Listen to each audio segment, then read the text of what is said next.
আজকের এই 7 জনকে পুনর্বাসনের মধ্য দিয়েই বিজেপি কিংবা আমরা সকলে সার্বিকভাবে থেমে থাকব না। আমরা সর্বতোভাবে সিদ্ধান্ত গ্রহণ করেছি যে বিজেপির পক্ষ থেকে আজকে যারা পুনর্বাসনের জন্য সহযোগিতা পাবেন তারা বাদেও আরও 100 জন আহত আন্দোলনকারী কিংবা ব্যক্তিবর্গকে আমরা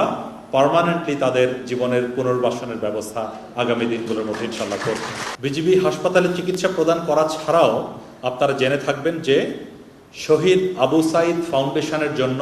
বিজিবি 5 লক্ষ টাকা প্রদান করেছে। আর এর মধ্যে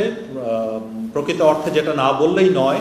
আমরা আমাদের স্বরাষ্ট্র মন্ত্রণালয়ের কাছ থেকে, বিশেষ করে আমাদের মাননীয় স্বরাষ্ট্র উপদেষ্টার কাছ থেকে এই আহতদের পাশে দাঁড়ানোর জন্য আমরা সর্বসময়ই নির্দেশ, উপদেশ, উৎসাহ সবসময়ই পেয়েছি এবং তিনিও আপনারা দেখেছেন যে ইতিপূর্বে বিজিবি হাসপাতাল এবং অন্যান্য হাসপাতালে গিয়ে আহতদের পাশে থেকেছেন এবং সহায়তা প্রদান করার চেষ্টা করেছেন।